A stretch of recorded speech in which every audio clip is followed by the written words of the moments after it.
The aftermath of a championship defeat is often a quiet, somber space, a period of introspection and recalibration where the roar of the crowd fades into the stark silence of reality.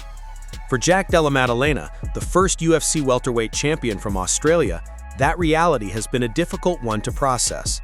His first title defense at UFC 322 was not the triumphant showcase many had envisioned, but rather a systematic and demoralizing deconstruction at the hands of the brilliant Islam Makhachev. Over the course of 5 painfully one-sided rounds, the ferocious striker who had blitzed through contenders like Gilbert Burns and Kevin Holland was rendered a ghost of his usual self, perplexed and visibly defeated, unable to unleash the explosive combinations that had defined his meteoric rise. The images from the octagon were telling. A champion whose spirits seemed broken between rounds as his cornermen offered encouragement that could not penetrate the tactical prison Makhachev had built around him. In the days since that humbling night, Maddalena himself has remained in a necessary seclusion, absent from the digital chatter of social media, undoubtedly grappling with the first significant setback of his promotional career. A loss that not only cost him the coveted UFC strap, but also snapped an incredible 18-fight winning streak that had cemented his status as one of the sport's most feared competitors. While the fighter processes this new experience of failure, the voice of his team has emerged to set the tone for the path forward. His head coach, Ben Vickers, in a move that speaks volumes about the culture of their camp, did not issue a statement filled with technical excuses or bitter criticisms. Instead, he released a profoundly emotional and proud message on Instagram that looked beyond the immediate sting of defeat. "I am more proud of Jack and the team today than ever before," Vickers declared, a sentiment that immediately reframes the narrative from one of failure to one of courage. He acknowledged the deep, visceral pain of the loss. It hurts like hell, but followed it with a philosophical anchor that will be crucial for Maddalena's recovery. "But we aren't defined by the sport, it's just what we love to do." This single line is a lifeline, separating the man from the result and protecting his identity from being consumed by a single performance. Vickers extended gratitude for the immense global support, emphasizing the decades of work and the community behind them, before culminating in a promise that resonates as both a warning and a declaration of intent to the entire welterweight division. And rest assured, this is the beginning, not the end. This statement is the foundational blueprint for the great rebuild that now awaits. The journey back to the top of the 170-pound division is a notoriously arduous one, littered with dangerous contenders and remorseless newcomers. Maddalena will likely need to string together multiple impressive victories to even re-enter the championship conversation, a daunting task that will test his mental fortitude as much as his physical skills. Yet with this public display of unconditional support from his head coach and his team, the process of picking up the pieces has already begun. The loss to Makhachev was not a conclusion, it was a brutal, painful lesson. The response from his corner confirms that the championship dream, though momentarily deferred, is far from extinguished. The story of Jack Della Maddalena is now entering its most critical chapter, not the tale of an undefeated phenom, but the far more compelling and human saga of a fallen champion's resolve to climb back to the summit.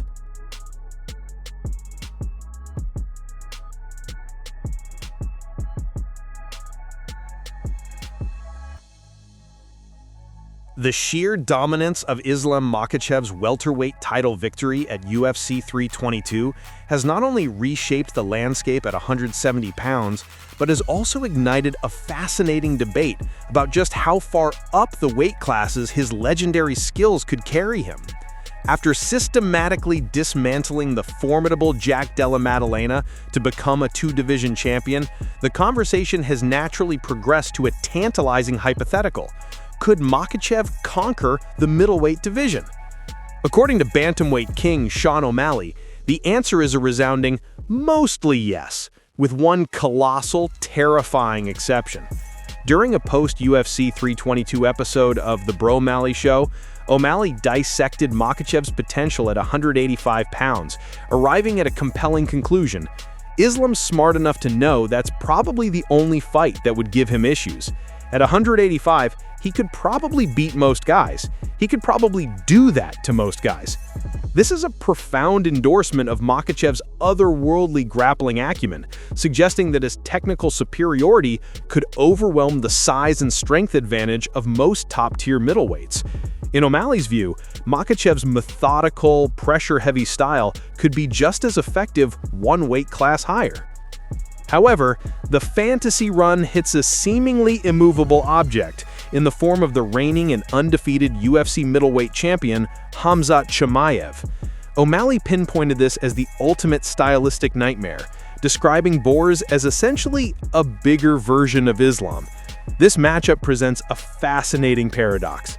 It would be a grappler's dream, pitting two of the most dominant ground specialists in the sport against one another. Yet it would also represent the single greatest threat to Makhachev's reign. That would be sick to watch. That would actually be a fun grappling fight. I'd love to see that, O'Malley exclaimed, highlighting the fan-friendly chess match on the mat such a super fight would promise. For now, Makhachev is committed to being an active welterweight champion, with callouts already issued for legacy fights against Kamaru Usman and dangerous new contenders like Michael Morales. UFC CEO Dana White remains non-committal on the new champion's first defense. Meanwhile, the middleweight division awaits its own clarity, with Nasruddin Imavov positioning himself as the next logical challenger for Chimaev's throne.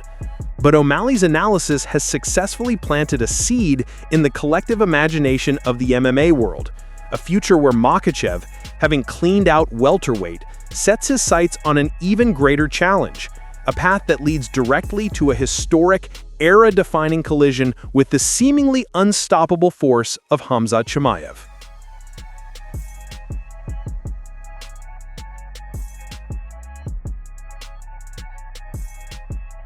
The thrilling action and brutal knockouts that defined UFC 322 at Madison Square Garden have a tangible aftermath, one measured not in wins and losses, but in mandatory medical layoffs. While the champions and main event stars emerged relatively unscathed, the New York State Athletic Commission's recently released medical suspensions reveal a stark physical toll on the fighters who suffered the card's most devastating finishes, handing down the longest suspensions to those who endured the toughest nights. The most severe penalties, 90-day suspensions contingent on neurology clearance, were reserved for the athletes who were knocked out in the most emphatic fashion on the main card. This list includes 3 notable names whose careers have been forcibly put on pause.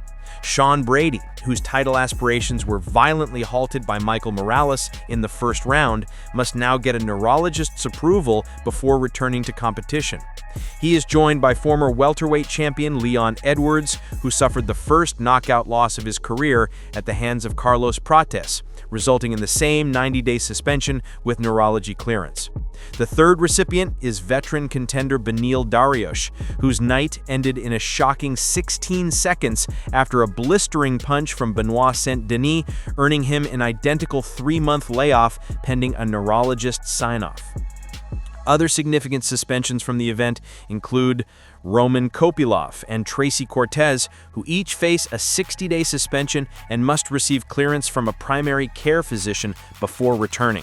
Zhang Weili, following her title fight loss to Valentina Shevchenko, has a 30-day suspension and also requires primary care physician clearance.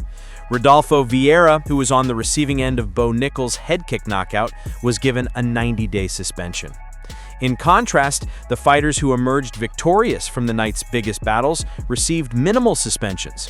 Champions Islam Makhachev and Valentina Shevchenko, along with main card winners like Michael Morales, Carlos Prates, and Benoit Saint-Denis, were only issued the standard 7-day mandatory rest period.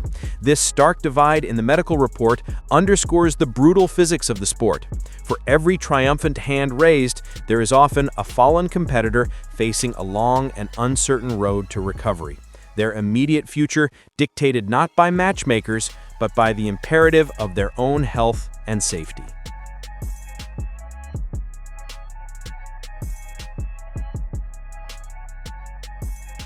The electric atmosphere of UFC 322 at Madison Square Garden was always primed for fireworks, but few could have predicted the chaotic chain of events that would unfold outside the octagon, a drama that nearly saw Jorge Masvidal add another chapter to his storied rivalry with Dillon Danis.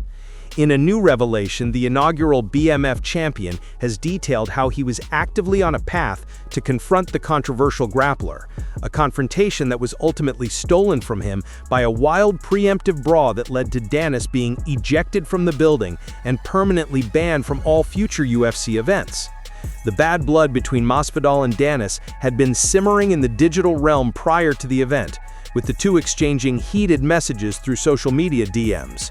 This virtual war of words had escalated to the point where Masvidal decided it was time for an in-person settlement.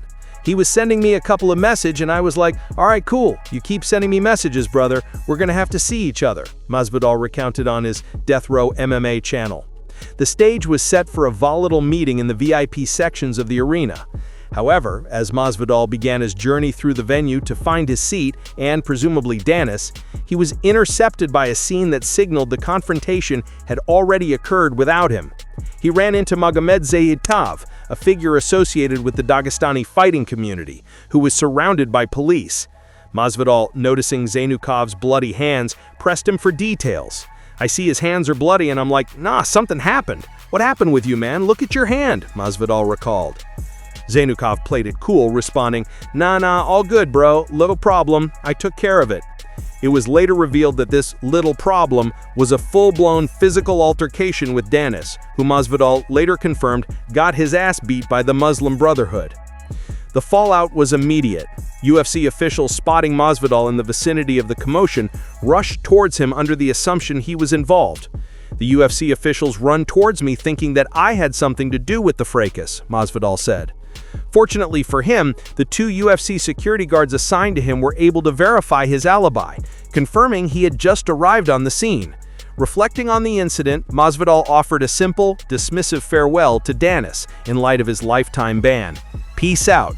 Yet his recounting of the events makes it abundantly clear that on another day, without the intervention of Zainukov and the ensuing chaos, the story might have ended very differently, with Masvidal himself delivering the punishment he felt Danis so richly deserved.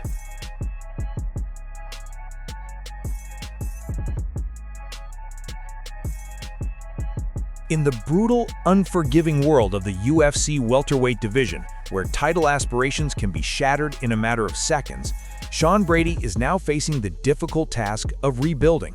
His shot at the newly crowned champion, Islam Makhachev, seemed within reach, a logical next step on the path to gold, but that vision was violently erased last Saturday at UFC 322. In a stunning turn of events, the surging contender Michael Morales needed just over 2 minutes to unleash a devastating barrage of strikes, finishing Brady and abruptly halting the impressive win streak that had positioned him at the forefront of the title conversation. The loss represents more than just a mark in the defeat column. It is a significant speed bump on Brady's road to the championship, forcing him to watch from the sidelines as the landscape at 170 pounds reshapes without him. Yet, in the immediate aftermath of this crushing setback, Brady's response has been one of remarkable perspective and resilience. Taking to Instagram, the Philadelphia native broke his silence not with excuses or despair, but with gratitude and a clear-eyed view of the fighter's journey. "First of all, I just want to say that I am healthy and doing fine," Brady began, the most important news for any fighter following a knockout. He then framed his career with a profound understanding of its inherent volatility. "This sport comes with the highest highs and the lowest lows, but I wouldn't have it any other way." This acceptance of the painful lows as an integral part of the pursuit is the hallmark of a true competitor. He affirmed his core identity, stating, "I'm living my dream every single day I open my eyes, and this loss won't change that." After thanking his family, team, and sponsors, Brady concluded with a promise that will define the next chapter of his career. "This is just another lesson on my journey. I'll be back to training and getting back on the horse sooner rather than later." This commitment to a quick return is crucial, but the path back is now steeped in complication. Some had already questioned his decision to risk his position against a dangerous, lower-ranked opponent like Morales instead of waiting for a guaranteed title shot. This loss will undoubtedly amplify that criticism.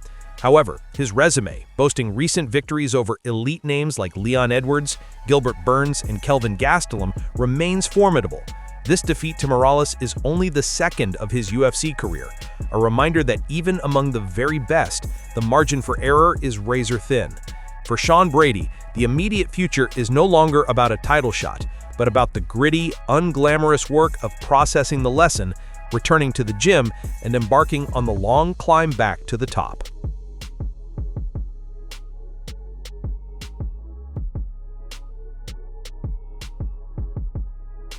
While the mixed martial arts world was heaping praise upon Islam Makhachev for his systematic dismantling of Jack Della Maddalena at UFC 322, one prominent voice was not joining the chorus of approval.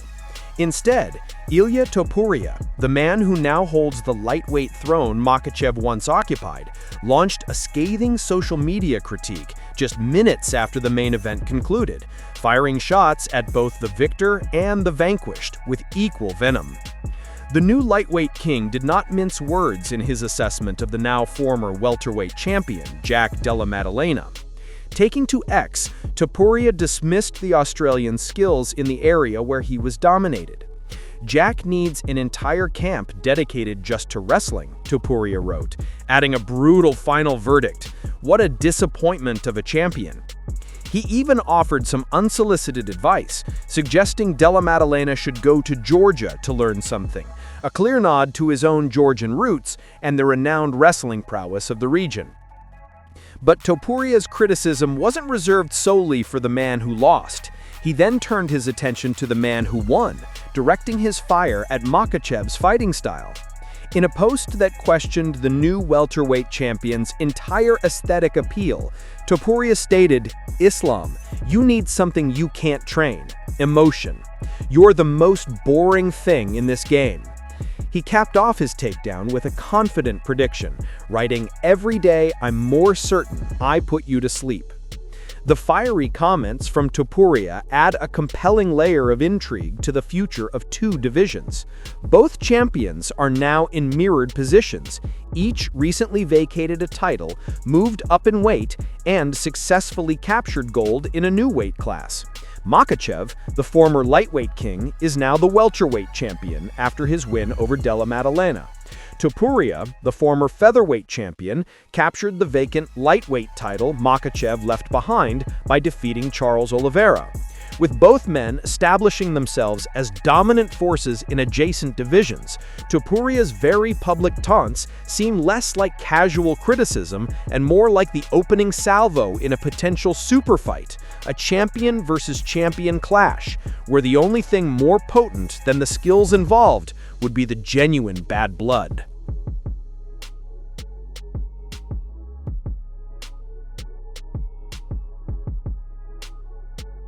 In the high-stakes world of the UFC welterweight division, where a single loss can send a former champion tumbling down the rankings, Belal Muhammad finds himself in a familiar, albeit uncomfortable position: the underdog. Set to face highly touted Ian Machado Gary in the co-main event of UFC Qatar, Muhammad is not just fighting to re-enter the win column, he's fighting to reclaim the narrative and remind the world of the relentless force that once held the title. And he's doing so with a uniquely confident and psychologically layered game plan that aims to systematically break his opponent in both body and spirit.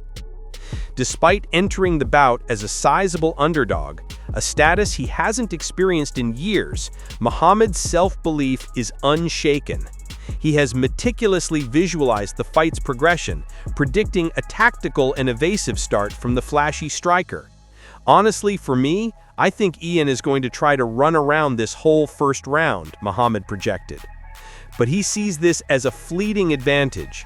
He believes that by the end of the first 5 minutes, Gary's little point jabbing will have proven ineffective against his pressure. What follows in Muhammad's blueprint is not just a path to victory, but a mission to demoralize. He intends to impose his will in the most humiliating fashion possible. Then I'm going to grab a hold of him, I'm going to take him down, then I'm going to let him back up, just because I'm going to show him I could take you down if I want to, Muhammad revealed. This is a statement of supreme dominance, a way to strip Gary of any perceived security in his takedown defense and establish a psychological upper hand from which it is difficult to recover. The final and most audacious part of Muhammad's plan is then to beat Gary at his own game. "Then I'm going to outbox him because he said he could outstrike me," he stated, directly addressing Gary's pre-fight trash talk. Acknowledging Gary's durability against powerful strikers like Michael Venom Page, Shavkat Rakhmonov, and Carlos Prates, Muhammad has set a lofty goal for himself. So for me, it's finishing him on the feet and reminding everybody who I am. This isn't just about winning, it's about making a devastating statement that echoes throughout the division. For now, however, the former champion is practicing a strict mantra of focus. The welterweight title picture, now ruled by Islam Makhachev, is a tangled web, and a win would undoubtedly reinsert Muhammad into its center. Yet, he refuses to look past the man in front of him. "For myself, it's only focusing on one guy," Muhammad insisted. "I don't want to look past anybody. I don't want to look past Saturday. Ask me that question on Sunday and I'll give you an answer." Coming off the loss to Jack Della Maddalena that ended his impressive 11-fight unbeaten streak, Muhammad's entire approach for UFC Qatar is a blend of strategic genius and raw ambition, a plan not just to win, but to conquer, and in doing so, launch himself back into the championship conversation from which he so recently fell.